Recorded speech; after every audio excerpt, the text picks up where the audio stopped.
ignoring the security and the insurance of your assets and investments is a money mistake. Ignoring the security and the insurance of your assets and investments is a money mistake. A lot of people have lost their wherewithal this week. Years of labor have been wiped out by the spirit of wickedness and the spirit of destruction. A lot of people have lost their job because on Monday morning they went to work. On Tuesday morning they went to work. By Wednesday they don't have a job anymore because the company they work in is no more. So you can't be asking for salary when the company does not even exist anymore.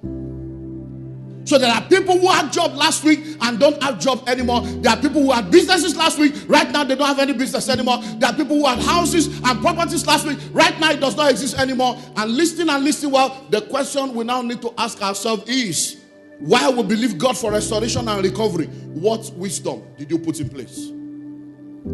Many of the people we have had the opportunity to speak with in the course of this week, one question is, hope you have insurance. We didn't have insurance, so hope you have insurance. Listen to me. Even if the government says they will help you, can they take care of everybody at the same time? No. Listen well. While you have a plan for your life, the devil also has a plan for your life. While you are strategizing, the enemy is also strategizing. So wisdom demands that if you can take time to gather an asset, if you can take time to go into an investment, you should also be wise enough to ensure that your asset and your investment is secured, and insurance can help you to a level. Insurance will not solve all your problems, but it will make your crisis easier. It will lighten the burden.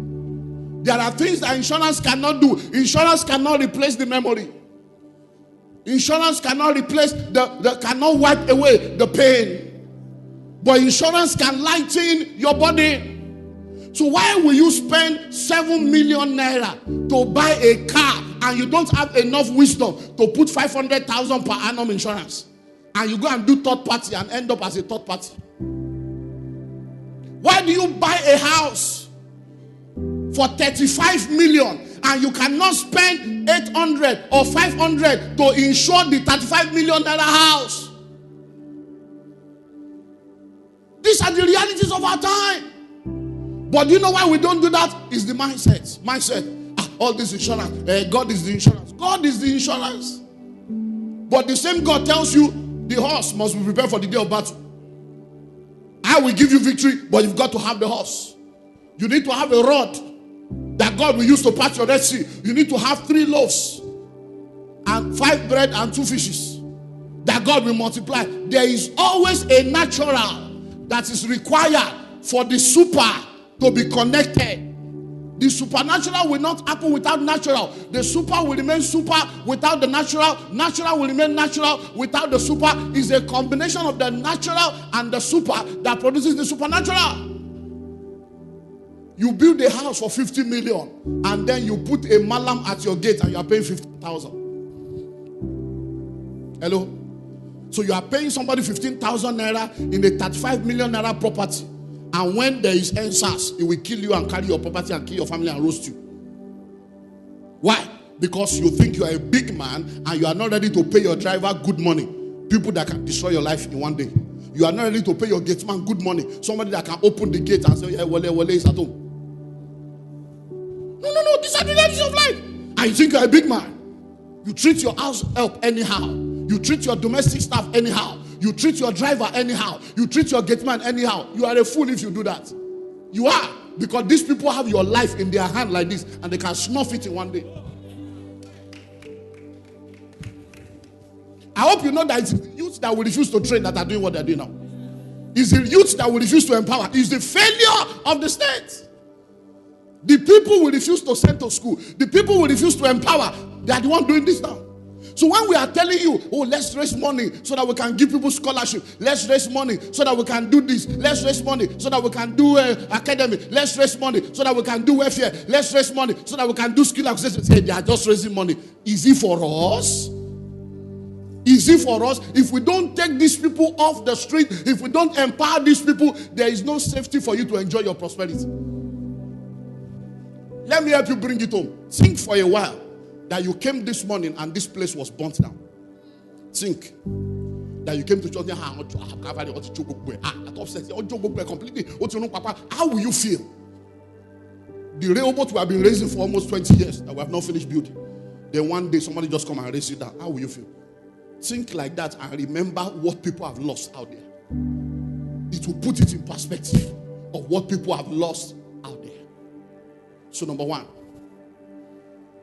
ignoring the security and the insurance of your asset and your investment is a money mistake. So if you are listening to me right now, you are driving a correct car that you consider correct. You know there are some cars you don't need to insure it because the money of the insurance is more than the car. It's not a car, it's a motor car. So if you are driving a motor car, it doesn't need insurance. But if you are driving a car, or you are driving a machine, then you need to insure it. Hello? If you know that if they steal your car today, your life will be out of order. If you know that if you burn your car today, your life will be out of order, then you need to get insurance before December.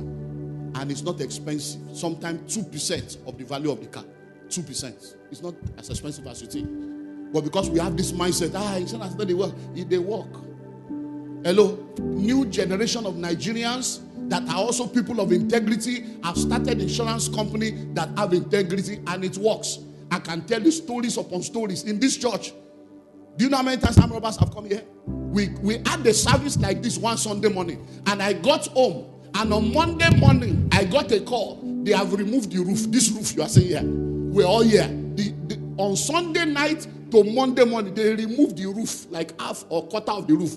One yogogo roof, one kalor. Hello?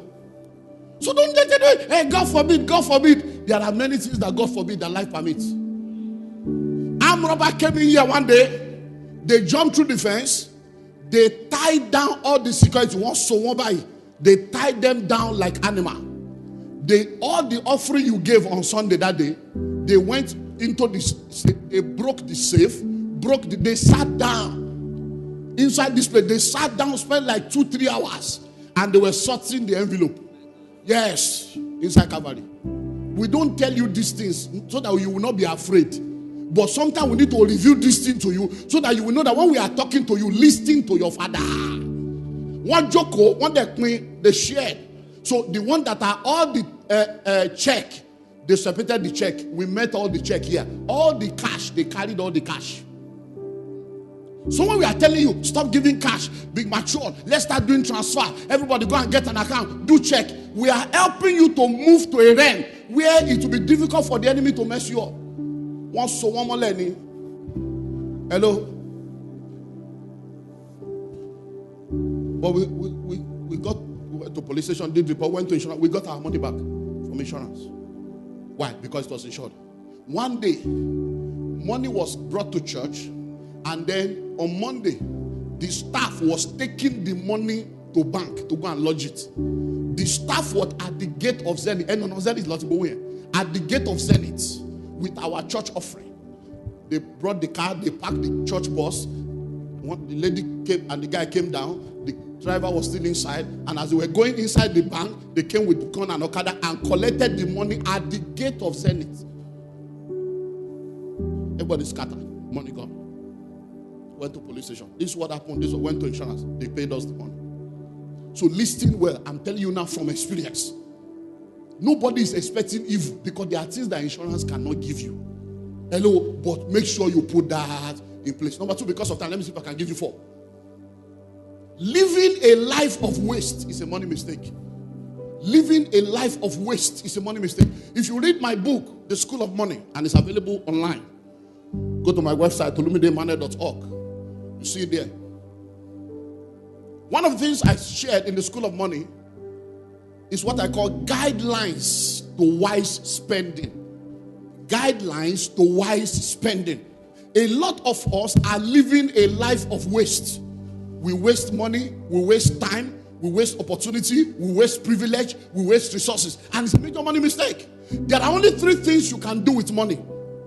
Number 1, you can waste it. Number 2, you can spend it. Number 3, you can invest it. Foolish people waste money. Average people spend money. Wise people invest money. So living a life of waste is a money mistake. Do you know that some of you sitting down here right now, the kind of money that has entered your hand in the last 3 to 5 years, if you have just managed it well, things would have been better for you. But you have this deceptive belief that money will always come. Even if they are, I remember the days of stock market crash when I started real estate in 2001, 2002. I called all my rich friends all over the world and I told them, I've discovered a major way that we can make money. Let's make land available to poor people. If you have been here for a while, you know I've told you the story. I saw what was happening in the Lekki houses. I saw how Morocco became Lekki. I saw and I said, look, this thing, everybody does not have the millions, but we can do the same thing for middle class and low income earner. So I called all of them. One of my friends that I called was working in the then Intercontinental. Major guy, mega, solid guy. He has money. I called the only Olumide Emmanuel. City today is a village. I said, but your job is not secure. He said, I want to sack me. He said, they can never sack me. So you don't know what I do in Intercontinental? We are the brain behind the brain. I say, what if Intercontinental cease to exist? I say, you are saying they cannot sack you, but the market can sack your company. And you will get there one day and you will see shut down at the door. Only lie. Did it not happen? When he finally lost his job, it's a sad story I'm telling you. When he finally lost his job, I was not in the office when he came, because sometimes we just come to my office, we'll buy amala, eat and gist. So they know he was my friend and he was the bank manager. When he came after he lost his job, I was not around. They told me, already one beyond Suku, my friend, a big man, he was there crying at the reception. Where's your guy? Where's your guy? He was crying at the reception when I finally came in. What has happened? He has lost his job. As at the time I was telling him to join business, let's do this, let's do that, he was earning so much, bonus, target, everything. The guy was traveling to America with his family, traveling. They were living in a 4 million naira rented apartment in Lekki. 4 million. He had 2 cars. Even the day he brought the wife to me, when I saw the babe from head to toe, I knew that the guy was in trouble. Because there are some people you see, the maintenance fee will kill your life. Maintenance fee. I saw this babe and I looked at her. You know, some people, when you see them, you know, they don't have one laraya. They don't have grace for suffering. I saw that this one, any suffering. And after all was said, and I now call her, say, are you sure now Christian? And I said, no, it's not about Christian. There are Christians that are not marriage material. I said, I'm talking about values. I'm talking about value. I said, this girl that I'm saying, she's someone that cannot suffer with you. So pray that you don't get into trouble. When that thing finally happened, their children were in a major school in Lekki paying stupid money. I told him, how can you be paying this money for kindergarten? What do you pay in now? What the school fees you are paying, what are they teaching them there? All these useless things. At the end of the day, to cut it long story short, by the time he lost the job and he was crying in my office, do you know why he was crying? Let me use another name. Yetunde, my family. That's why he was crying. Yetunde will leave me. With 2 children. He was saying it in my Yetunde will leave me. Yetunde will leave Gia. Olumide Otiso. Yetunde will leave Gia. Yetunde, my family. That was the pain in his heart, that my wife will leave me. And guess what? When we spoke the next day, he said when he got home and told the wife said, hey, so what's now the plan? You mean you don't have any investments? You mean you don't have anything? You mean you didn't have plan for your family? So are we now going to, I cannot remove my children from that school. You have to find a way. I cannot. To cut a long story short, in less than 5 months, she carried the 2 children, left for America till today, as I'm talking to you. But do you blame the woman? I'm not blaming the woman, I'm blaming the man. Because he was a waster. He was a what? Waster. He wasted money. And many of you are here. You are taking care of everybody's children. You are paying school fees for this one. Then you are Father Pharaoh. And what will secure your family? You don't have it. Look, listen to me. On this same street here, she was a member of this church before they relocated to the north. On this same street, a lady was a member of this church. They were living in a bungalow here.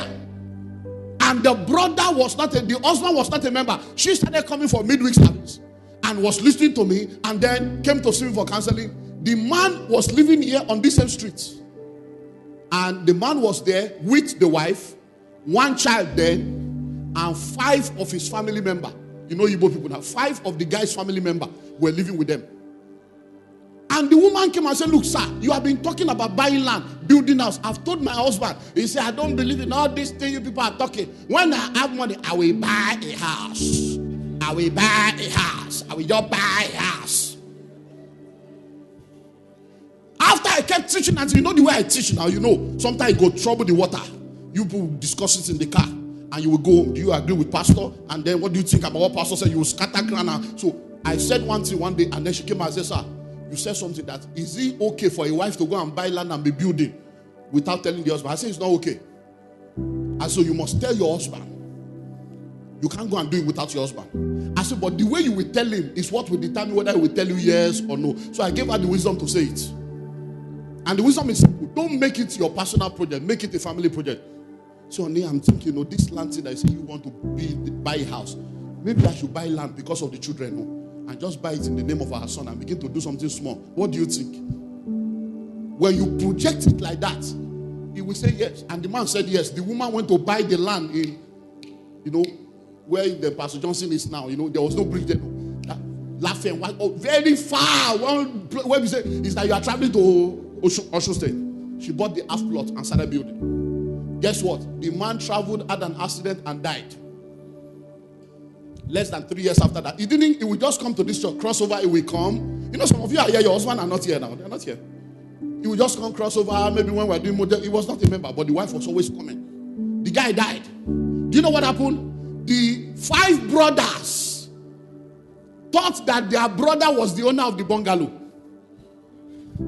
So when the man died, they now told the woman that since she has only one son, he's a boy, that they want to use the house, that she will need to leave their brother's house for them.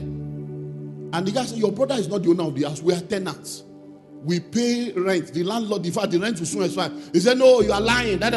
So she came to me and said, no problem. Don't argue with them. How far with that your other house? He said, Pastor, there's even no roof. I said, can you finish one room? So we organized welfare, gave her money. Go and finish one room. You and your son move into that one room. But don't tell them anything, leave them in their brother's house. That's how the woman escaped with her son to the house. So she couldn't be coming to church again. They didn't have a car. I said, no, but now she's in the north. She calls me from time to time. Listen to me, people of God.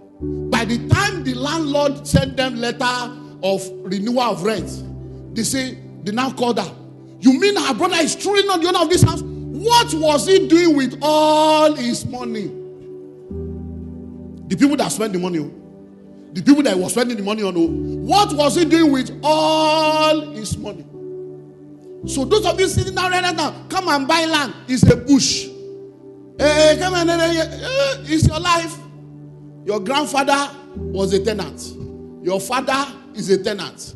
Now you are a tenant. It's not a generational curse. It's a generational choice. And as long as you are a tenant, Olumide Emmanuel translation, you are an idolater. Because there are only 3 people we call landlord on earth. God is Lord. The judge in the courts is Lord. Your landlord is Lord. They are called Lord because the power of life and death is in their hand. Until you don't have a roof over your head, you don't know the power of having a roof over your head.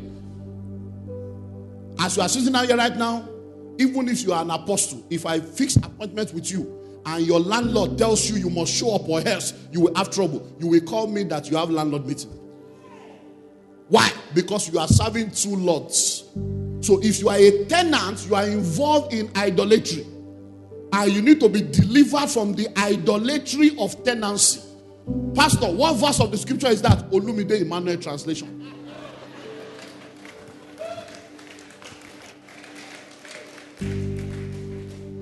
I give you 2 more and I close. Living without a financial mentor is a money mistake. Living without a financial mentor is a money mistake. Many of you sitting down here right now, if you want to make a financial decision, who do you talk to? You talk to your husband. Is your husband wise? Is he intelligent? How big is his financial intelligence? You talk to your wife. What does she know about money?